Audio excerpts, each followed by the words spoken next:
कोई दिक्कत नहीं है। चलो अभी हम लोग थोड़ा सा रिवाइज करते हैं हमारा सर्कुलेटरी सिस्टम।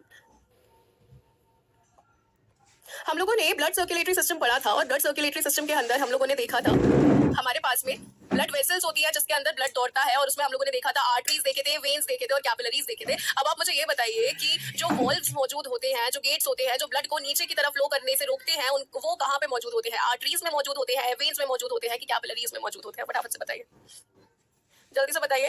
ब्लड वेसल्स की हम लोगों ने बात की थी, हम लोगों ने ये देखा था कि कैपिलरीज में सिंपल स्क्वैमस एपिथेलियम होती है। उसके बाद में हम लोग बात करते हैं ब्लड की, तो ब्लड में भी हम लोगों ने पूरा का पूरा उसका कंपोजिशन पढ़ा था कि वहां पे फॉर्म्ड एलिमेंट्स होते हैं 45% और साथ ही साथ में उसके साथ में वहां पे प्लाज्मा मौजूद होता है। जो प्लाज्मा होता है वो 55% तो होता है, लेकिन उसमें 90% जो है वो यहाँ पे पूरा का पूरा वाटर होता है। ठीक है, तो इसीलिए मैट्रिक्स सिंस हमारा लिक्विड होता है तो ब्लड भी हमारा लिक्विड होता है। अरे आर्टरीज कौन जवाब दे रहा है बेटा? आर्टरीज में तो थिक वॉल्स होती है, लेकिन वेन्स की हम बात करें तो वी से वेन्स था और वी से वॉल्व्स था। ऐसे याद रखने बोला था ना, वी से वेन्स और वी से वॉल्व्स। ठीक है, तो ये याद रखना। उसके बाद में ब्लड का कंपोजिशन हम लोगों ने देखा था। ब्लड के कंपोजिशन में हम लोगों ने देखे थे जो सेल्स थे, वो सेल्स में हम लोगों ने देखा था आरबीसी, डब्ल्यूबीसी, प्लेटलेट्स, राइट। अब ये हम लोगों ने देखा था। अब आप मुझे ये बताएंगे कि प्लाज्मा में ऐसा कौन सा प्रोटीन होता है जो ऑस्मोटिक बैलेंस को मेंटेन करने में मदद करता है? फटाफट से बताइए।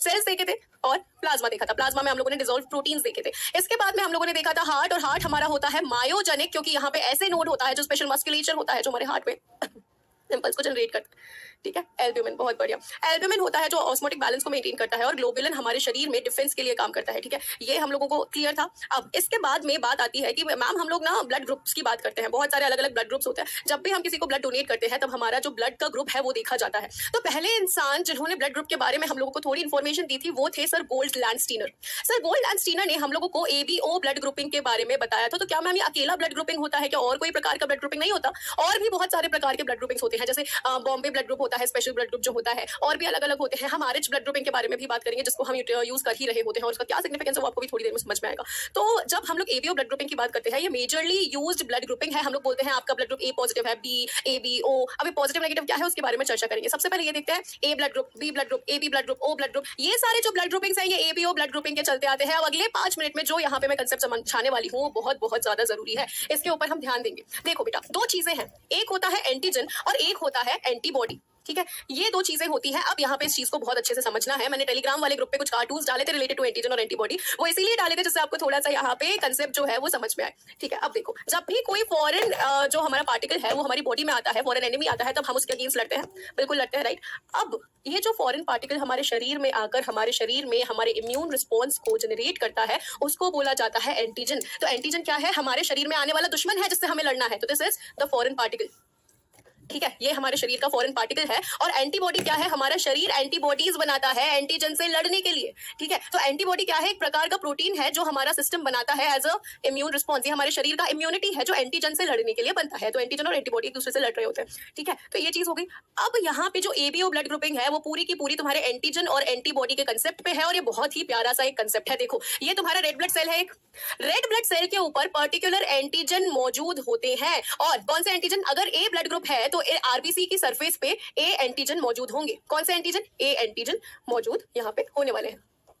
अगर ब्लड ग्रुप बी है तो कौन से एंटीजन मौजूद होंगे? ब्लड ग्रुप अगर बी है तो बी एंटीजन मौजूद होंगे। और अगर ब्लड ग्रुप आपका ए बी है तो आपके आरबीसी की सरफेस पे एंटीजन ए भी मौजूद होगा और एंटीजन बी भी मौजूद होगा।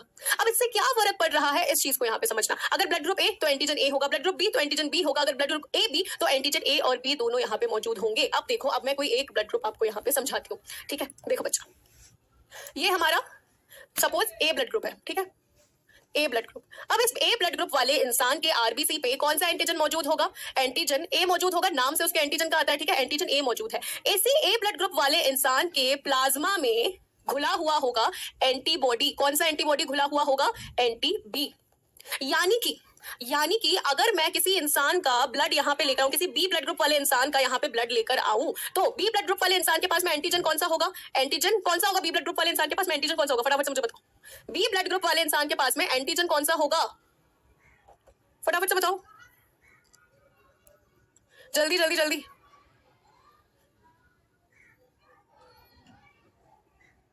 हाँ जी, कहाँ हो? जवाब दो भाई। बी होगा, बिल्कुल। एंटीजन यहाँ पे बी हमारे पास में आ गया। अब जैसे ही बी ब्लड ग्रुप वाले इंसान का हम लोगों ने ब्लड यहाँ पे डाला इस ए ब्लड ग्रुप वाले इंसान में, तो क्या होगा? अब इस सिनेरियो में ये जो हमारा पर्टिकुलर इंसान है, इस सिनेरियो में अगर मैं ये वाला डाल दूंगी तो ये जो एंटीबॉडी बनी हुई है ना यहाँ पे, ये एंटीबॉडी इसके अगेंस्ट काम करेगी और जो भी ब्लड आएगा उसको ये यहाँ पे खत्म कर देगी। इसीलिए बी ब्लड ग्रुप वाले का ब्लड तुम ए ब्लड ग्रुप में नहीं डाल सकते। क्यों नहीं डाल सकते? क्योंकि यहाँ पे एंटीजन बी मौजूद होगा और ए ब्लड ग्रुप वाले के पास में एंटी बी होता है। ठीक है, अब यहाँ पे तुम्हें बताती हूँ मैं टेबल से तुम्हें समझ में आएगा। देखो, ए ब्लड ग्रुप वाले के पास एंटीजन कौन सा? ए। बी ब्लड ग्रुप वाले के पास में एंटीजन कौन सा? B. A B blood group वाले के पास एंटीजन कौन सा? ए और बी दोनों। और जीरो ग्रुप ओ का मतलब होता है जीरो, यानी कि इसके पास में कोई एंटीजन ही नहीं है। ठीक है, अब देखो, अगर ग्रुप ए है तो उसके पास में एंटी बी होगा, बी से अगेंस्ट लड़ने के लिए। ग्रुप बी है तो उसके पास में एंटी ए होगा। अगर ग्रुप ए बी है, दोनों ही है, तो यहाँ पे मैं एंटीबॉडी कोई लेकर आ ही नहीं सकती। एंटीबॉडी ए लेकर आऊंगी तो वो भी खुद के अगेंस्ट लड़ जाएगी, एंटीबॉडी बी लेकर आऊंगी तो वो भी खुद के अगेंस्ट ही लड़ जाएगी, इसलिए इसके पास में कोई एंटीबॉडी नहीं होती। लो, एंटीबॉडी नहीं होती। ठीक है, उसके बाद में अगर मैं यहाँ पे बात करूँ तो इसके पास में दोनों एंटीबॉडी होती है। भैया खुद के ऊपर अटैक तो कहीं से कहीं तक नहीं हो रहा है ना, तो इसके पास में दोनों एंटीबॉडी होती है। अब यहाँ पे एक बहुत इंपॉर्टेंट कंसेप्ट आ रहा है, उसको मैं समझाती हूँ, बहुत ही इंटरेस्टिंग है। जो देखो बच्चा, ये एक इंसान है, ठीक है, जिसका ब्लड ग्रुप है ए बी। ठीक है, इसका ब्लड ग्रुप है ए बी। अब आप मुझे ये बताओ कि इसके पास में एंटीजन कौन सा होगा, एंटीबॉडी कौन सा होगा? फटाफट से बताइए, इस इंसान के पास में एंटीजन कौन सा होगा और एंटीबॉडी कौन सा होगा? फटाफट से बताइए। मोहित, अभी मैं बता रही हूँ जवाब सारे, अभी आप ही बताओगे। ए बी ब्लड ग्रुप वाले के पास में एंटीजन कौन सा होगा, एंटीबॉडी कौन सा होगा? फटाफट से बताइए, बताइए बताइए। एंटीजन ए बी और कोई एंटीबॉडी नहीं होगा। ठीक है, एंटीजन इसके पास में होगा ए और बी और इसके पास में कोई भी एंटीबॉडी मौजूद नहीं होगा।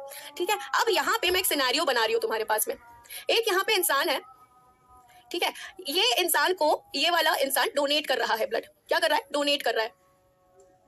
इस इंसान का ब्लड ग्रुप कुछ भी है, ए है, बी है, ओ है, कुछ भी इसका ब्लड ग्रुप हो सकता है। अब अगर ये वाला इंसान इस वाले इंसान को ब्लड डोनेट करेगा तो इसके पास तो दोनों के दोनों एंटीजन आ जा रहे हैं। एंटीजन ए भी आ जा रहा है, एंटीजन बी भी आ जा रहा है, दोनों के दोनों एंटीजन इसके पास में इस इंसान के साथ में आ जाएंगे डोनेट के साथ में। तो इसके पास में भले ही कोई सा भी एंटीबॉडी हो, एंटीबॉडी या तो ए होगा या तो बी होगा, तो वो इसके अगेंस्ट लड़ने लग जाएगा और इसको खत्म कर देगा। इसीलिए कभी भी कोई भी जो ए बी ब्लड ग्रुप वाला है वो किसी को डोनेट कर ही नहीं सकता ए बी के सिवा, क्योंकि उसके पास में एंटीजन ए और बी वो दोनों डाल देगा साथ में, और कोई ना कोई एंटीबॉडी तो होगी सामने वाले के पास में, कोई ना कोई एंटीबॉडी होगी तो वो एंटीजन को खत्म कर देगी 101%। तो इसीलिए ये कभी भी किसी को डोनेट नहीं कर सकता। लेकिन अगर सिमिलर केस में मैं बात करूं कि कोई इंसान ब्लड देना चाहता है ए बी वाले इंसान को, ठीक है, ये इसको ब्लड देना चाहता है, तो इसने क्या किया? इसने इसको ब्लड दिया, लेकिन इसके जो ब्लड से लड़ने के लिए यहाँ पे एंटीबॉडी होनी चाहिए वो तो है ही नहीं, इसलिए ए ब्लड ग्रुप वाला दे, बी ब्लड ग्रुप वाला दे, ए बी वाला दे, ओ वाला दे, ये इसके अगेंस्ट रिएक्ट करेगा ही नहीं क्योंकि इसके पास एंटीबॉडी है ही नहीं। इसीलिए ए बी ब्लड ग्रुप वाले को यूनिवर्सल रेसिपिएंट बोला जाता है, क्योंकि ये किसी के भी ब्लड को एक्सेप्ट कर सकता है, किसी के भी ब्लड को एक्सेप्ट कर सकता है, उसके पास लड़ने के लिए एंटीबॉडी है ही नहीं। लड़ने का मतलब क्या हुआ? क्लॉटिंग होने लगती है। हाँ बच्चा, क्लॉटिंग होने लगेगी वहां पे, तो जो ब्लड है वो क्लॉट हो जाएगा, तो उसका क्या फायदा रहेगा, है ना? अब इसीलिए ए बी ब्लड ग्रुप वाले को यूनिवर्सल रेसिपिएंट बोला जा सकता है। क्या ये चीज क्लियर है? सबसे पहले बताओ ये चीज क्लियर है क्या? तो ओ ब्लड ग्रुप वाले का भी मैं कंसेप्ट समझाती हूँ, नेगेटिव पॉजिटिव भी बताऊंगी क्या होता है। अभी ए बी ओ पे फोकस करो। ये चीज क्लियर है सब लोगों को? Is this clear? Clear clear, perfect, ठीक है, ओके नाइस। अब देखो बच्चा, अब यहाँ पे मैं एक इंसान बना रही हूँ जिसका ब्लड ग्रुप है ओ, ठीक है। अब इस ओ ब्लड ग्रुप वाले के पास में कौन सा एंटीजन और कौन सा एंटीबॉडी होगा? तुम लोग ही बताओगे, क्योंकि तुम लोग बार बार बताओगे तो तुम लोग को याद होगा। ओ ब्लड ग्रुप वाले के पास में कौन सा एंटीजन और कौन सा एंटीबॉडी होने वाला है? फटाफट से मुझे बताओ। मींस ए बी डोनेट करती है, डोनेट सिर्फ ए बी वाले को ही कर सकता है और किसी को डोनेट नहीं कर सकता। निखिल रुको जरा, अभी सबर करो ना, अभी ए बी ब्लड ग्रुपिंग के बारे में पढ़ रहे हैं, कोई सा भी ब्लड ग्रुप नहीं दे सकता। फटाफट से बताइए। हाँ शाबाश, इसके पास में कोई भी एंटीजन नहीं होगा, नो एंटीजन, लेकिन इसके पास में दोनों एंटीबॉडीज होंगी। एंटी ए भी मौजूद है और इसके पास में एंटी बी भी मौजूद है, यानी कि इसके पास में कोई भी आ जाए उसके अगेंस्ट लड़ने के लिए कंप्लीटली रेडी रहता है। इसके पास में हर प्रकार की एंटीबॉडी मौजूद है। इसीलिए अगर मैं बात करूं कि भैया मुझे यहाँ से किसी को डोनेट करना है ब्लड, इस इंसान को मैं डोनेट करना चाहती हूँ ब्लड, तो डोनेशन के टाइम पे कोई एंटीबॉडी नहीं आ रही, कोई एंटीबॉडी सॉरी कोई एंटीजन नहीं आएगा, कोई एंटीजन नहीं आएगा, तो ये शरीर लड़ेगा किससे? किसी से भी नहीं लड़ेगा, आसानी से इसको एक्सेप्ट कर पाएगा क्योंकि यहाँ पे कोई एंटीजन आ ही नहीं रहा है। इसीलिए ओ ब्लड ग्रुप वाले को यूनिवर्सल डोनर बोला जाता है, क्योंकि इसके साथ में बेटा कोई भी यहाँ पे एंटीजन आ ही नहीं रहा है। लेकिन अगर मैं यहाँ पे बात करूँ कि एक इंसान अगर ओ ब्लड ग्रुप वाले को ब्लड देना चाहता है, इसलिए नहीं दे पाएगा क्योंकि यहाँ पे एंटीबॉडी ए भी मौजूद है, एंटीबॉडी बी भी मौजूद है। तुम ए ब्लड ग्रुप दोगे तो एंटीबॉडी यहाँ पे ए मौजूद है, बी ब्लड ग्रुप दोगे एंटीबॉडी बी मौजूद है, ए बी ब्लड ग्रुप दोगे दोनों एंटीबॉडी मौजूद है, ये सबके सब निपट जाएंगे। इसीलिए ये डोनेट नहीं, यहाँ पे रिसीव नहीं कर सकता, लेकिन ये सबको डोनेट कर सकता है। ठीक है, ये होता है। इज दिस थिंग क्लियर कि अब ए बी को यूनिवर्सल रिसिपिएंट क्यों बोला जाता है और ओ को यूनिवर्सल डोनर क्यों बोला जाता है? ये कंसेप्ट अब एकदम क्लियर होना चाहिए तुम्हारे दिमाग में, ठीक है। ये एंटीजन, ये ए बी ब्लड ग्रुप वाला थोड़ा सा छोटा सा डायग्राम है कि ए वाले के ऊपर ए एंटीजन रहता है, बी वाले के ऊपर बी एंटीजन रहता है, ए बी वाले के ऊपर ए और बी दोनों एंटीजन रहते हैं और जीरो वाले के ऊपर कोई भी एंटीजन यहाँ पे नहीं रहता है। बस वो से रिसीव कर पाएगा। हाँ, सेम ब्लड ग्रुप वाला सेम ब्लड ग्रुप वाले से तो रिसीव कर ही सकता है ना, वो एक अलग केस है। ठीक है। अब यहाँ पे हम लोग क्या बात करते हैं, हम लोग बात करते हैं कि मैम हमने तो ए पॉजिटिव ए नेगेटिव देखा है, B positive B negative, A B positive A B negative, O positive O negative ये देखा है। अब ये पॉजिटिव नेगेटिव क्या है इस चीज को समझो तो बेटा एक और ब्लड ग्रुपिंग आती है जिसको हम बोलते हैं RH blood grouping. RH blood grouping. इस ब्लड ग्रुपिंग के हिसाब से ये जो RH आया है ना, ये आया है रीसस मंकी से। एक मंकी से हम लोगों का सिमिलैरिटी मिला था हम लोगों को एंटीजन का। तो ये RH क्या बताता है, RH ये बताता है कि आरबीसी के ऊपर A या B एंटीजन के सिवा एक और एंटीजन की मौजूदगी होती है जिसको बोला जाता है RH एंटीजन। ठीक है। अब देखो जैसे यहाँ पे कोई आरबीसी तुम्हारे पास में मौजूद है, ठीक है। अब ब्लड ग्रुप तुम्हारे पास में A पॉजिटिव है, तो यहाँ पे A पॉजिटिव ब्लड ग्रुप के पास में एक A एंटीजन भी रहेगा और एक RH एंटीजन भी रहेगा। RH एंटीजन अगर मौजूद है तो वो प्लस होगा, अगर मौजूद नहीं है तो वो माइनस होगा। और आप देखोगे कि 80% लोगों में, मेजॉरिटी ऑफ द लोगों में पॉजिटिव टाइप का ब्लड ग्रुप होता है। बहुत कम ऐसे लोग होते हैं जिनके पास नेगेटिव ब्लड ग्रुप होता है, ठीक है, क्योंकि 80% लोगों के पास में RH एंटीजन मौजूद होता है। यहाँ पे देखो RH antigen similar to 1% in rhesus monkey, इसीलिए यहाँ पे नाम आया था। और ये 80% लोगों के आरबीसी पे मौजूद रहता है और RH पॉजिटिव तब बोलते हैं जब वो आरबीसी की सरफेस पे मौजूद होता है। अब यहाँ पे इस चीज को हम लोग को देखना है। देखो ये तो हम लोग को समझ में आ गया, ठीक है। अब ma'am is antigen good for the body? Antigen foreign enemy जो रहता है वो गुड कैसे हो सकता है हमारे शरीर के लिए? नहीं हो सकता ना, फॉरेन है तो कैसे गुड होगा हमारे लिए? अब यहाँ पे एक सीन आता है कि ब्लड डोनेशन से भी एक बहुत बड़ी चीज आती है यहाँ पे, बहुत बड़ी चीज।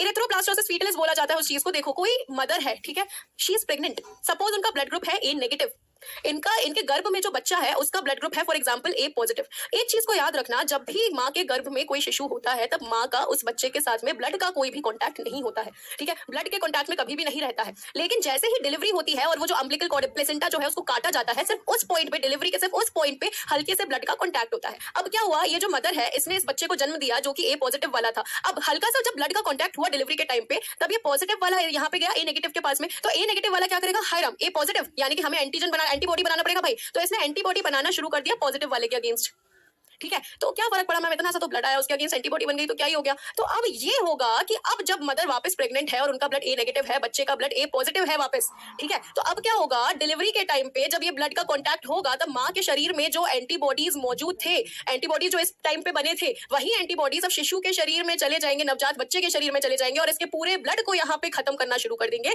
जिसके चलते बच्चे को सीवियर अनीमिया हो जाएगा और सीवियर अनीमिया की वजह से बच्चे की डेथ भी हो सकती है। और इस कंडीशन को बोला जाता है इरिथ्रोब्लास्टोसिस फीटलिस। फीटलिस यानी कि बच्चा जो गर्भ के अंदर है। दैट इज व्हाई कभी भी ये जानना बहुत ज्यादा जरूरी होता है कि माँ का ब्लड ग्रुप क्या है, बच्चे का ब्लड ग्रुप क्या है, जिससे कि नेक्स्ट जो बेबी है उसके ऊपर इतना घातक इफेक्ट जो है वो ना हो। प्लेसेंटा से भी ब्लड का कनेक्शन बिल्कुल नहीं होता। प्लेसेंटा से सिर्फ जो फूड पार्टिकल्स है उनका ट्रांसफर होता है, ब्लड का कॉन्टैक्ट सिर्फ डिलीवरी के टाइम पे होता है, ठीक है। इज दैट क्लियर बच्चा? क्या ये चीज क्लियर है सब लोगों को कि क्या होता है इरिथ्रोब्लास्टोसिस फीटलिस, किस तरह से असर पड़ता है उसके ऊपर? एक बार और तो मैं एक और बार बता देती हूँ। माँ है, माँ का ब्लड है ए नेगेटिव, यानी कि माँ के शरीर में कोई भी RH एंटीजन है ही नहीं, ठीक है। अब माँ के शरीर में कोई भी RH एंटीजन नहीं है, एकदम से वो एंटीजन आ जाएगा तो शरीर तो एंटीबॉडी बनाएगा, तो माँ के शरीर में एंटीबॉडीज बनने लग जाते हैं। जैसे बच्चे का थोड़ा सा भी ब्लड माँ के कॉन्टैक्ट में आता है, वही एंटीबॉडीज उस माँ के शरीर में रह जाते हैं। क्योंकि देखो पहले क्या था, पहले माँ के शरीर में कोई भी एंटीजन जो था वो मौजूद नहीं था, इसीलिए ये ए नेगेटिव था, कोई भी एंटीजन यहाँ पे मौजूद नहीं था। डिलीवरी के टाइम पे एकदम से ये एंटीजन आ गया तो माँ का शरीर एंटीबॉडीज जनरेट करने लग गया इम्यून रिस्पांस के चलते, और ये एंटीबॉडीज माँ के शरीर में रह गए। सेकंड डिलीवरी के टाइम पे यही एंटीबॉडीज इस ब्लड के कांटेक्ट के थ्रू बच्चे के शरीर में चले जाएंगे, और ये एंटीबॉडीज अगर एंटीजन के पास में चले गए तो इस ब्लड का थक्का जमाने लगेंगे, जिसके चलते ब्लड की कमी हो जाएगी, अनीमिया हो जाएगा, इस बच्चे की जान के लिए खतरा हो सकता है। और इसीलिए ब्लड ग्रुप का पता होना बहुत ज्यादा जरूरी है। दोनों बच्चों का ब्लड ग्रुप सेम नहीं हो सकता, हो सकता है, क्यों नहीं हो सकता? ब्लड ग्रुप अलग कैसे हो जाता है मदर और बेबी का? अरे क्यों नहीं हो सकता? फॉर एग्जांपल तुम्हें मैं केस बताती हूँ। अब जैसे मेरा ब्लड ग्रुप बी पॉजिटिव है, ठीक है, मेरे पापा का ब्लड ग्रुप ओ पॉजिटिव है, मेरी मम्मी का ब्लड ग्रुप बी पॉजिटिव है। हो सकता है मेरी मम्मी का ब्लड ग्रुप ओ पॉजिटिव होता, पापा का ब्लड ग्रुप बी पॉजिटिव होता है ना। तो चीज एक्सचेंज हो सकता है, क्योंकि हम सिर्फ हमारी माँ के बच्चे थोड़ी ना होते हैं, मदर और फादर का कॉम्बिनेशन होता है कोई भी बच्चा। इसीलिए जो मदर का ब्लड ग्रुप है वो जरूरी नहीं है कि वो बच्चे का भी ब्लड ग्रुप हो। इससे अवॉइड कैसे कर सकते हैं? तो इससे अवॉइड ऐसे कर सकते हैं, अगर किसी गायनेकोलॉजिस्ट को पहले से पता है ये केस है, तो जब डिलीवरी के टाइम पे जब प्लेसेंटा को कट किया जा रहा है तब ब्लड के ट्रांसफ्यूजन को एक जगह से दूसरी जगह तक रोका जा सकता है, ध्यान दिया जा सकता है डिलीवरी के टाइम पे, ठीक है। अगर ध्यान नहीं देंगे तो ऐसा हो जाएगा, अगर हमें पहले से पता होगा कि ऐसा कुछ होने वाला है तो हम ध्यान देंगे ना, ठीक है। इसका लक्ष्य है बच्चा, हम लोग ध्यान देकर उसका डिलीवरी में गायनेकोलॉजिस्ट जो है उसमें थोड़ा सा ध्यान देकर उनकी डिलीवरी करवा सकती है, ठीक है। आई होप मदर या फादर का ही ब्लड ग्रुप होगा। मदर या फादर का कॉम्बिनेशन होता है यूजुअली, ये जो कॉम्बिनेशन होता है, फॉर एग्जांपल अगर आपको अपने मम्मी और पापा का ब्लड ग्रुप पता है तो आप अपना ब्लड ग्रुप पता कर सकते हो, ठीक है। अगर माँ का ब्लड ग्रुप ए पॉजिटिव है और पापा का ब्लड ग्रुप ओ पॉजिटिव है तो आपका बी ब्लड ग्रुप होना पॉसिबल ही नहीं है। आपका ना बी पॉजिटिव ना हो सकता है, ना बी नेगेटिव हो सकता है, ना ए बी हो सकता है, या तो आपका ब्लड ग्रुप ए ही होगा या तो आपका ब्लड ग्रुप ओ ही होगा, ठीक है। अगर आपके मम्मी का ब्लड ग्रुप ए है, आपके पापा का ब्लड ग्रुप बी है, तो फिर सारे केसेस हो सकते हैं। तो आपका ब्लड ग्रुप ए बी भी हो सकता है, ए भी हो सकता है, बी भी हो सकता है, ओ भी हो सकता है। अगर आपके मम्मी और पापा का ब्लड ग्रुप बी है और ओ है, तो आपका ब्लड ग्रुप कभी ए हो ही नहीं सकता, कभी ए बी हो ही नहीं सकता, क्योंकि ना मम्मी ना पापा किसी में भी ए एंटीजन मौजूद नहीं है। ठीक है, तो कॉम्बिनेशन से बनता है यहाँ पे बच्चा। ठीक है, कॉम्बिनेशन, हाँ, अगर मदर का हो ए है, फादर का बी है, तो बच्चे का ओ हो सकता है। ठीक है, इज दैट क्लियर? अगर एंटीजन कोई भी मम्मी या पापा दोनों में नहीं है तो बच्चे में आ ही नहीं सकता, पॉसिबल नहीं है। ठीक है, मेरे पापा का ए पॉजिटिव, मम्मी का ओ पॉजिटिव है, मेरा ओ नेगेटिव है। हाँ ठीक है, बिल्कुल पॉसिबल है ना, बिल्कुल पॉसिबल है। इसीलिए बच्चे को अनीमिया होता है? नहीं, बच्चे को अनीमिया होने का एक कारण ये हो सकता है। ठीक है, एक रीजन ये हो सकता है। तो मम्मी और पापा के बीच में जो ये कनेक्शन है, उससे जो बच्चे का ब्लड ग्रुप बनता है, आई होप ये चीज क्लियर है सब लोगों को। ठीक है, इलेक्ट्रोप्लास्टोसिस फीटलेस यहाँ पे हमारा कंप्लीट होता है। आई होप ये चीज सब लोगों को क्लियर होगी। इसमें से कौन सा ज्यादा पाया जाता है? नेगेटिव जो ब्लड ग्रुप है वो बहुत कम पाया जाता है। ठीक है, चलो अमन, लैंग्वेज है ना, प्लीज लैंग्वेज को यहाँ पे मेंटेन करके रखें बच्चा। जाहिर पता होना चाहिए आपको, अपना ब्लड ग्रुप आप पता कर सकते हो आसानी से, बहुत इजी उसका टेस्ट होता है। ठीक है, चलो ma'am, same blood group parents causes problem for the baby? Does not cause problem for the baby. Iron की डेफिशिएंसी से हो सकता है एनीमिया, फॉलिक एसिड की डेफिशिएंसी से हो सकता है एनीमिया।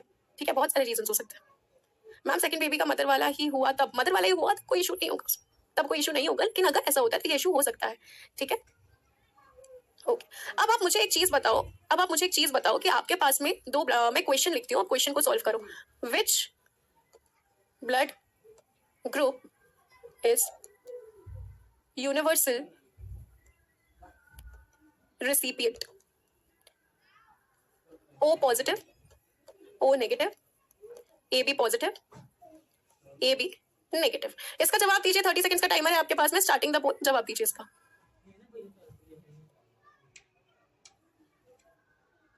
फटाफट से जवाब दीजिए। Which blood group is universal recipient? कौन सा ब्लड ग्रुप यूनिवर्सल रेसिपिएंट है? O positive, O negative, AB positive या एबी नेगेटिव? दिमाग लगाना थोड़ा सा, बहुत ज्यादा मुश्किल नहीं है ये चीज। ठीक है, हल्का सा दिमाग लगाना यहाँ पे। एबी तो पता है, एबी पॉजिटिव होगा कि नेगेटिव होगा, ये सोच के बताओ बच्चा।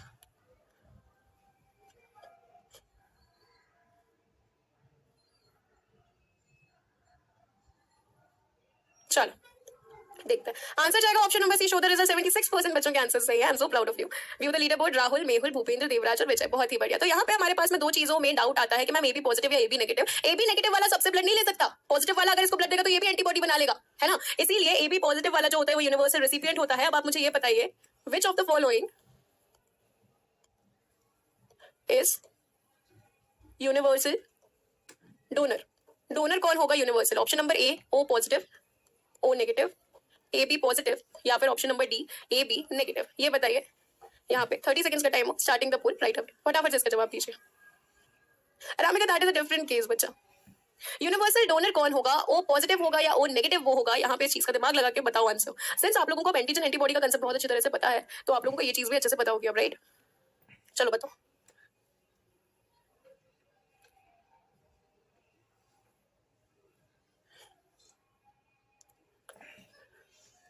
ओके, देखते हैं।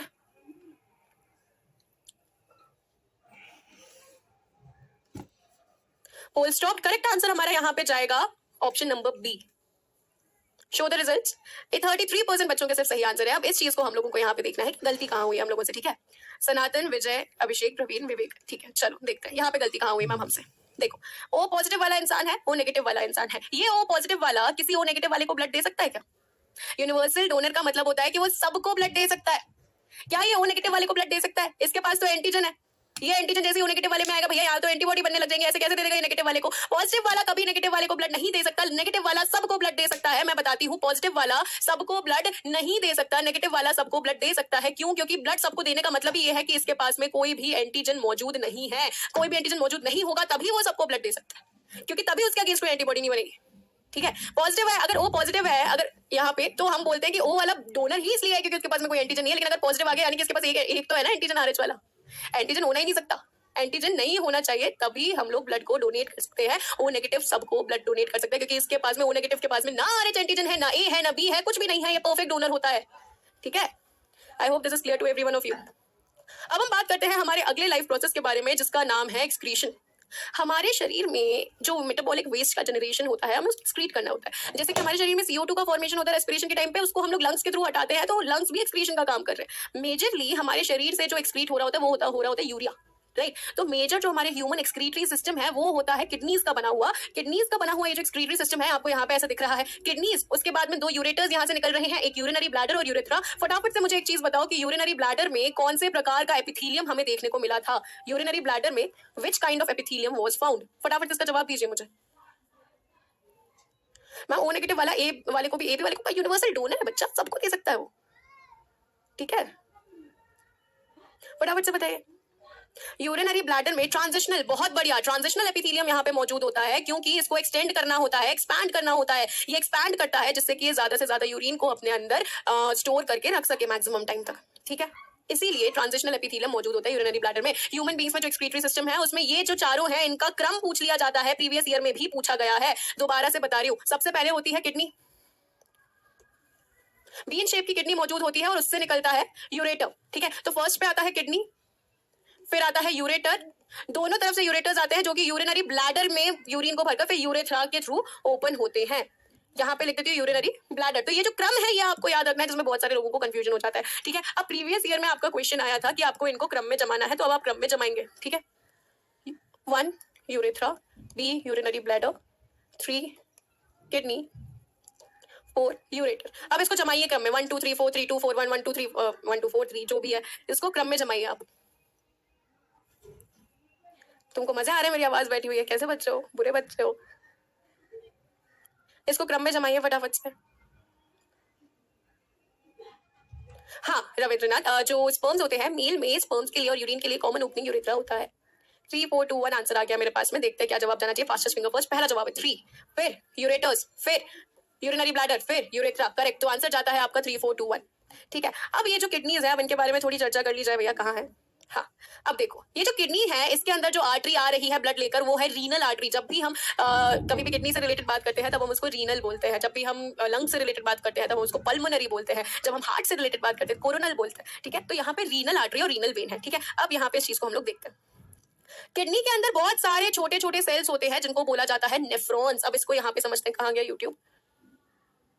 Just give me a second बच्चा। देखो दोनों जो किडनीज हैं अब इसमें हम लोगों को इस चीज को समझना है, हर एक किडनी के अंदर बहुत सारे मल्टीपल सेल्स मौजूद होते हैं जो कि हेल्प करते हैं हमारे यूरिन के फॉर्मेशन में। A healthy kidney cleans up to half cup of blood every minute।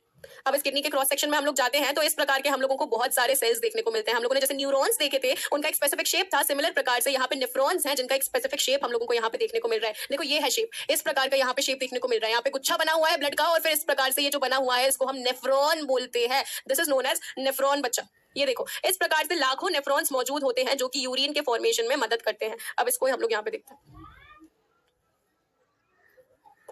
Nephron. Kidney के अंदर बहुत सारे नेफ्रॉन्स मौजूद होते हैं। एक नेफ्रॉन की बात करें तो वो हम लोगों को कुछ इस प्रकार का नजर आता है। यहाँ पे गुच्छा मौजूद होता है। अब इसका मेरे को डायग्राम ही आपको बनाकर बताना पड़ेगा। देखो देखते हैं। सबसे पहली बात किडनीज की बात करें तो ये बीन शेप होती है, बैकबोन के दोनों तरफ मौजूद होती हैं और इनका जो लेंथ होता है वो 10 से 12 सेंटीमीटर होता है, विड्थ 5 से 7 सेंटीमीटर होता है और ये लगभग अराउंड 120 से 170 ग्राम तक का यहाँ पे जो वेट है उसको कैरी करके रखती है। अब नेफ्रॉन की हम लोग बात करें तो नेफ्रॉन कैसा दिखता है मैं आप लोगों को ये बताती हूँ और उसका फंक्शन भी बताती हूँ। सबसे पहले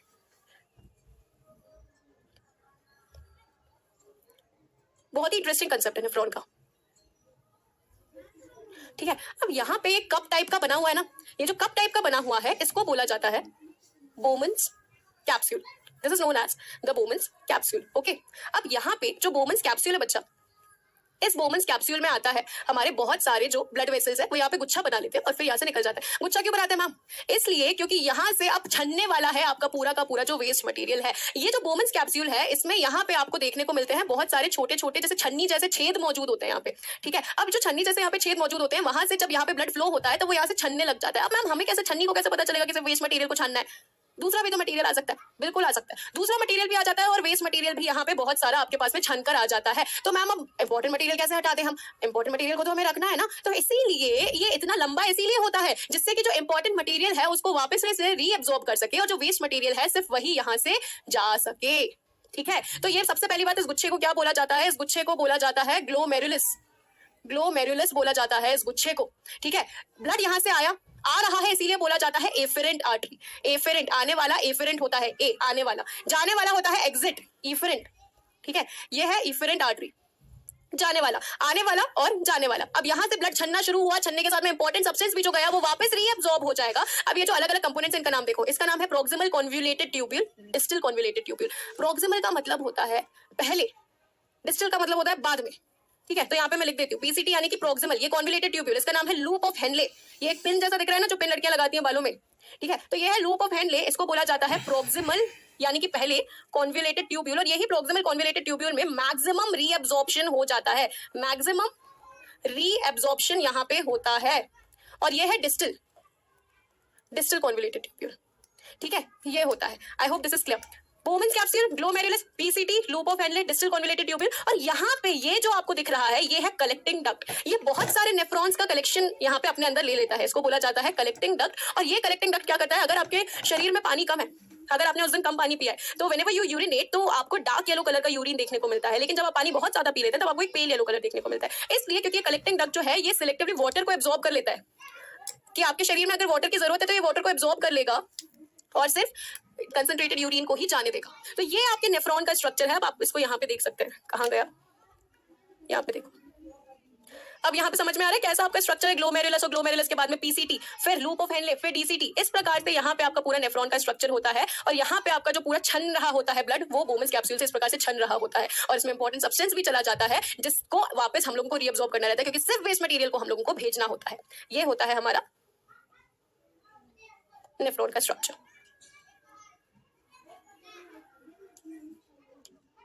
यहाँ पे देखो नेफ्रॉन, एक नेफ्रॉन कुछ ऐसा दिखता है, जैसे मैंने बताया था वो थोड़ा सा ज्यादा इजी हो गया था। और फंक्शनिंग और जब नेफ्रॉन की बात करें तो यहाँ पे जो सारा वेस्ट मटेरियल है वो यहाँ से छनता जाता है। ग्लोमेरुलस है यहाँ पे जो गुच्छा बना हुआ है और वही यहाँ पे ओवरऑल छन लेता है और यहाँ से वेस्ट मटेरियल को हम लोग रीअब्सॉर्ब कर लेते हैं। ठीक है, ये हमारा कुछ ऐसा दिखता है नेफ्रॉन। अब इसको यहाँ पे भी देखते हैं, देखो ये रहा आपका nephron, glomerulus, Bowman's capsule, PCT, loop of Henle, DCT, collecting duct.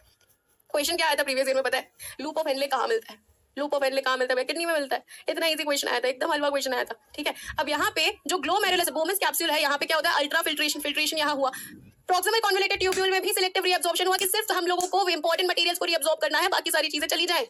ठीक है, यहाँ पे लूप ऑफ हेनले में ऑस्मोटिक ग्रेडियंट को मेंटेन करके रखते हैं, ऑस्मो रेगुलेशन पढ़ा था ना, वही मेंटेन होता है, ज्यादा दिमाग नहीं लगाना। सिलेक्टिव रीअब्सॉर्प्शन वापस होता है डीसीटी में। और कलेक्टिंग डक्ट में होता है वाटर का रिटेंशन, जैसा मैंने आपको बताया। मैक्सिमम जो सिलेक्टिव रीअब्सॉर्प्शन होता है वो प्रोक्सिमल कॉन्वोल्यूटेड ट्यूब्यूल के अंदर होता है।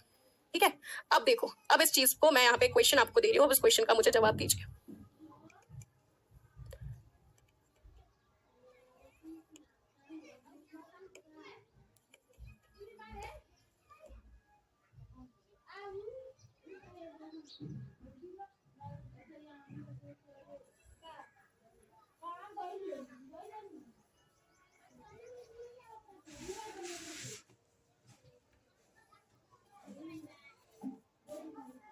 थर्टी सेकेंड्स का टाइमर यहाँ पे शुरू कर रही हूँ, जवाब दीजिए मुझे इसका,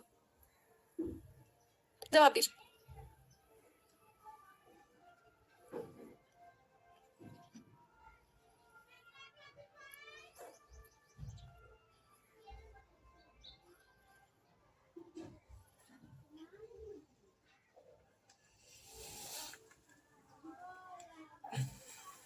सत्रह % बच्चे थे जिन्होंने क्वेश्चन को यहाँ पे ध्यान से देखा। किडनी में न्यूरॉन आ सकता है लेकिन रीअब्सॉर्प्शन के लिए न्यूरॉन रिस्पॉन्सिबल नहीं होता है। ठीक है, ध्यान से क्वेश्चन को पढ़ना सीखो। मेहुल, प्राची, विवेक, सनातन और आकांक्षा, बहुत बढ़िया बेटा। यहाँ पे न्यूरॉन लिखा हुआ है, नेफ्रॉन नहीं लिखा हुआ है, इसीलिए answer none of the above जाएगा। मैम अभी नेफ्रॉन पढ़ा था, मैक्सिमम रीअब्सॉर्प्शन पढ़ा, नेफ्रॉन ध्यान ही नहीं दिया और सीधे पीसीटी टिक कर दिया, ऐसे काम थोड़ा चलता है। क्वेश्चन को ध्यान से पढ़ो, जिन लोगों को भी नींद आ रही थी उनकी नींद खोलने था ये सब क्वेश्चन। ठीक है, इस क्वेश्चन को अभी मैं बता चुकी हूँ, इसलिए वापस इस क्वेश्चन को पूछने का कोई सेंस नहीं था, तुम्हारी नींद खोलने के लिए था ये। ठीक है, थोड़ा जागो ग्राहक, जागो, क्या कर रहे हो। मैम खेलती है, अरे यार अब तुम लोग सो जाते हो तो क्या करो, तुम्हें उठाने का यही तरीका मिलता है मेरे पास, धोखा नहीं है। मैं तो सोचा अरे गलती ऐसे कैसे कर देंगी मैम, गलती इतनी बड़ी गलती थोड़ा ना करेंगे कि न्यूरॉन नेफ्रॉन की जगह न्यूरॉन लिख देंगे। किडनी में स्टोन कैसे होता है, किडनी में स्टोन या फिर गॉल ब्लैडर में स्टोन तब होता है जब हम कैल्शियम कार्बोनेट का स्टोन का वहाँ पे फॉर्मेशन लगता है। That's a very different concept, इसके बारे में भी हम चर्चा करेंगे। ठीक है, मोए मोए हो जाता है तुम लोगों के साथ में। ठीक है, चलो अगले की तरफ बढ़े हम लोग। अब बेटा एक प्रोसेस होता है जिसको हम लोग बोलते हैं हीमोडायलिसिस। ठीक है, अब हीमोडायलिसिस क्या होता है, कुछ कुछ लोगों में आप देखते हो कि आपके दादा दादी या नाना नानी में बहुत सारे लोगों को ना डायलिसिस करवाने के लिए लेकर जाते हैं, आर्टिफिशियल किडनी, जिनका किडनी फेल हो जाता है। अब ये डायलिसिस जो होता है वो एक बहुत महंगा प्रोसीजर होता है, लेकिन अगर आपको पता चलेगा ना कि ये डायलिसिस के पीछे क्या वो प्रोसीजर को फॉलो किया जा रहा है, तो आप भी बोलोगे कि क्या लप्पू सा प्रोसीजर है। ये तो हम लोग पहली क्लास में ही पढ़ लिए थे कि मैम ये क्या होता है। तो आप लोगों को डायलिसिस बहुत ही प्यारे तरीके से समझ में आने वाला है। तो अब मैं इसको समझाती हूँ डायलिसिस में क्या होता है। एक बात बताओ, जब किसी इंसान का जो ब्लड ग्रुप है, मतलब जो किडनी है, अगर वो फेल हो गया तो क्या नहीं हो रहा होगा, ब्लड प्योरीफाई नहीं हो रहा होगा, ठीक है। तो अब हम लोगों ने क्या किया, फॉर एग्जाम्पल ये इंसान है जिसका ब्लड प्योरीफाई नहीं हो पा रहा है, तो हम इसका जो ब्लड है वो लेंगे, ठीक है। हम इसका ब्लड लेंगे और एक ऐसे सोल्यूशन से पास करवाएंगे। देखो इस ब्लड में बहुत सारे वेस्ट मटेरियल है क्योंकि वो प्योरीफाई नहीं हुआ। अब हम अगर इसको एक प्योर सोल्यूशन से अगर इसको पास करवाएंगे, जिसको हम लोग बोलते हैं डायलाइजिंग सोल्यूशन, जिसको हम क्या बोलते हैं, डायलाइजिंग सोल्यूशन। अब देखो यहाँ पे डायलाइजिंग सोल्यूशन बोलते हैं इसको। जब हम डायलाइजिंग सोल्यूशन से इसको पास करवाएंगे तब एक फिनोमिना काम आता है जिसको बोला जाता है ऑस्मोसिस। क्या सब लोगों को पता है ऑस्मोसिस क्या होता है? तो ऑस्मोसिस के चलते कोई भी चीज जो है वो हायर कंसंट्रेशन से लोअर कंसंट्रेशन की तरफ फ्लो करती है। तो जैसे ये ब्लड यहाँ पे जाएगा डायलाइजिंग सोल्यूशन में, तो ये जो वेस्ट मटेरियल है ये आपका जाएगा डायलाइजिंग सोल्यूशन में, और जो प्योर ब्लड है उस प्योर ब्लड को हम लेकर वापस इंसान के अंदर डाल देंगे। बस इतना सा लप्पू सा प्रोसीजर है जो यहाँ पे चल रहा होता है। Osmosis is the only procedure that is going on in haemodialysis, ठीक है। ये हम सबको पता है। और यहाँ पे हम लोगों को एक सेमी परमिएबल मेम्ब्रेन चाहिए रहती थी, याद है? सेमी परमिएबल मेम्ब्रेन हमारी प्लाज्मा मेम्ब्रेन थी। सेमी परमिएबल मेम्ब्रेन की जगह यहाँ पे नाइट्रोसेल्युलोज की मेम्ब्रेन यूज की जाती है। नाइट्रोसेल्युलोज की एक मेम्ब्रेन को इस्तेमाल किया जाता है जिसके चलते यहाँ पे ऑस्मोसिस होता है डायलाइजिंग सोल्यूशन से। और यहाँ पे सीधी सीधी बात, ठीक है। Is that clear to everyone of you? क्या ये चीज सब लोगों को क्लियर है? ये बहुत ही इजी सा कंसेप्ट है ऑस्मोसिस का। इसका मैं वीडियो तुम लोगों को दिखाती हूँ, नेट पे अवेलेबल था, अपन इसको सर्च करते हैं। चलो हीमोडायलिसिस, एक बहुत ही इजी सा वीडियो था, वो मैं दिखाती हूँ तुम लोगों को। ये रहा।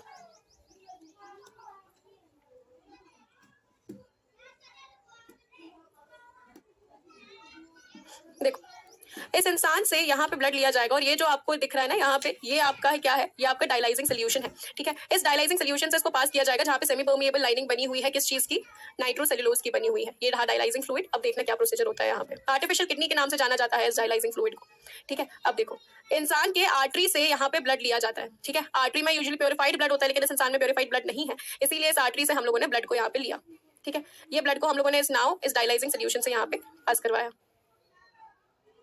जैसे हम पास करवाएंगे सेमी परमिएबल मेम्ब्रेन की वजह से यहाँ पे वेस्ट प्रोडक्ट्स ऑस्मोसिस के थ्रू निकल जाएंगे और ये ब्लड हम लोग वापस प्योरीफाइड ब्लड इंसान के वेन में डाल देंगे, जिससे कि अब जो पूरा वेन है वो इंसान के पूरे शरीर में इसको अब सर्कुलेट कर पाए। ये है डायलिसिस का एक सिंपल खासा procedure. I hope this thing is clear to every one of you. कहाँ गया भैया नोट? ठीक है, क्या ये चीज सब लोगों को क्लियर है कि डायलिसिस में क्या हो रहा है? छोटे भीम जैसी आवाज लग रही है। छुटकी जैसी आवाज जब छोटे भीम जैसी में बदल जाती है ना तो वो अच्छी बात नहीं होती। डायलाइजिंग सोल्यूशन किसका बना होता है? बेसिकली बेटा वो जो सीरम होता है ना हमारा, हमारे जब ब्लड से प्लाज्मा से हम लोग सारे के सारे क्लॉटिंग फैक्टर्स हटा देते हैं, तो सीरम का एक प्योर सीरम का कंसंट्रेशन होता है उसमें। इंजेक्शन किस में लगता है? आर्टरी या वेन में? आर्टरी से ब्लड को निकालने के लिए उसमें इंजेक्शन लगता है, वेन में ब्लड डालने के लिए उसमें इंजेक्शन लगता है, दोनों में लगता है, ठीक है। तो इतना महंगा क्यों है? इतना महंगा इसलिए है क्योंकि पूरे शरीर के ब्लड को बदलना है। इतना आसान भी है क्या? 5.5 लीटर ब्लड तुम्हारे पूरे शरीर में है, उस पूरे के पूरे ब्लड को तुम्हें बदलना, उस पूरे के पूरे ब्लड के वेस्ट को तुम लोगों को बदलना इतना आसान नहीं है, ठीक है। टोटल प्योरिफिकेशन में टाइम लगता है, इसलिए तो ये महंगा है। अरे डॉक्टर बनना इतना आसान नहीं है, तुम लोग को नॉर्मल प्रोसीजर पता होना चाहिए। एक बात बताओ, तुम एक्सक्रीटरी सिस्टम पढ़ रहे हो, तुम्हें यही नहीं पता कि किडनी जब फेल हो जाती है तब डायलिसिस जो होता है उसमें क्या होता है, तो तुम क्या बायोलॉजी पढ़ रहे हो? तुम लोग सिर्फ रटने के लिए थोड़ा ना पढ़ रहे हो, तुम लोग को समझ में भी तो आना चाहिए। हार्ट पढ़ा है तो हार्ट अटैक और कार्डियक अरेस्ट में फर्क भी तो पता होना चाहिए। हम लोगों ने लंग्स पढ़ा है, रेस्पिरेशन पढ़ा है, तो हम लोग को एम्फाइसेम और अस्थमा क्या होता है ये पता भी तो होना चाहिए। ऐसे ही थोड़ा ना मजाक के लिए पढ़ रहे हैं हम लोग, ठीक है। हाउ किडनी फेल्स, बेटा बहुत सारे मल्टीपल रीजन होते हैं किडनी के फेल होने के। मैं पता कैसे चलता है? आर्टरीज या वेन से पता चल जाता है बेटा, वो फिर थोड़ा डिटेलिंग में चला जाएगा। Ma'am you sound like Batman, ma'am you sound like छोटा भीम। अरे आवाज आ रही है ना, उतना काफी है, ठीक है। I hope this is clear to everyone of you. DPP इस वाले लेक्चर में करेंगे नहीं, डीपीपी जो आपकी अब आएगी ना बच्चा, डीपीपी को हम लोग नेक्स्ट लेक्चर में, इस वाले लेक्चर की जो डीपीपी है आप पहले उसको सॉल्व करेंगे, नेक्स्ट लेक्चर में हम इसकी डीपीपी को क्या करेंगे फिर वापस सॉल्व कर लेंगे क्लास में, जिससे आपको दिक्कत नहीं होगी। मैं एमबीए क्यों करूंगी? किसी भी इंसान को तो मैं एमबीए करा दो सीधे सीधे, कुछ भी। प्लांट्स में जो वेस्ट मटेरियल होता है वो रेस्पिरेशन के टाइम पे और ट्रांसपिरेशन के टाइम पे अलग अलग होता है, ठीक है। तो यहाँ पे समझो कि जब प्लांट रेस्पिरेशन कर रहा होता है तब उसका वेस्ट मटेरियल क्या होता है और ट्रांसपिरेशन के टाइम पे क्या वेस्ट मटेरियल होता है। जब प्लांट फिजियोलॉजी पढ़ेंगे ये बहुत ज्यादा क्लियर हो जाएगा, ठीक है। बहुत इजीली ये चीज क्लियर हो जाएगी। स्नीजिंग अटैक क्यों आता है? स्नीजिंग इसलिए होता है क्योंकि नाक में कभी भी ऐसा कोई वेस्ट मटेरियल चला जाएगा तो बॉडी उसको बाहर निकालने की कोशिश करेगी, इसलिए हम बहुत फोर्सफुली स्नीज करते हैं जिससे जो वेस्ट मटेरियल है वो बाहर चला जाए। जब लड़कियां थोड़ा सा ऐसे नाजुक तरीके से स्नीज करती हैं उससे वेस्ट मटेरियल शायद बाहर ना निकले, लेकिन जैसे पापा एकदम से छींकता है तो पूरा घर हिल जाता है ना, उस बाहर से छींकने की वजह से जो वेस्ट मटेरियल है वो बाहर निकालने की कोशिश करता है, ठीक है। चलो अब आगे बढ़े हम लोग।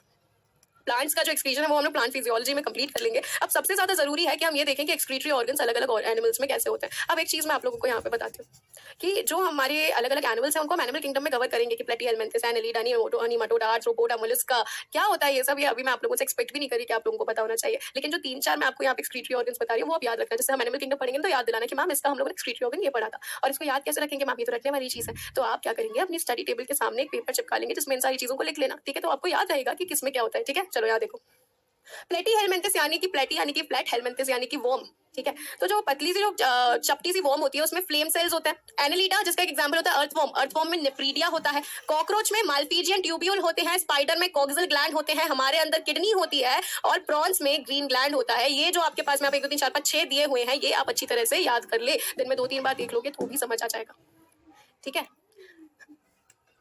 ले लो तुम लोग, मजे ले लो, कोई बात नहीं, आएगा सबका दिन आएगा, देखना मैं भी परेशान करूंगी फिर तुम लोगों को। फ्लेम सेल्स कहाँ मिलते हैं, प्लेटी हेलमेंथिस में नेफ्रीडिया, अर्थवर्म में माल्पीजियन ट्यूब्यूल्स, कॉकरोच में कॉक्सियल ग्लैंड, स्पाइडर में किडनी मिलता है हम लोगों को, सारे वर्टिब्रेट्स हम में मिलता है और ग्रीन ग्लैंड हम लोगों को प्रॉन्स में मिलता है। इस चीज को याद कर लेना, नोट्स में आप लोगों को प्रोवाइडेड है। अब एक और छोटी सी चीज आ जाती है। अब वो जो छोटी सी चीज है उसको समझाने के लिए अगर मैं नेक्स्ट क्लास में समझाऊं तो थोड़ा ज्यादा बेटर होगा, क्योंकि अभी इतना एनर्जी नहीं बचता है मेरे में कि मैं उस चीज को आपको बता पाऊँ अच्छी तरह से, जस्टिस नहीं हो पाएगा, ठीक है। तो इसलिए अब हम लोग नेक्स्ट क्लास में उस चीज़ को कर लेंगे। डीपीपी भी साथ में उस चीज़ के मैं आपको वहाँ पे सॉल्व करवा दूंगी, ठीक है, जो भी होता है। अदर देन दैट हम लोग आज की क्लास को यहीं पे फिनिश करते हैं। आई होप ब्लड ग्रुप्स जो है, ब्लड ग्रुप्स के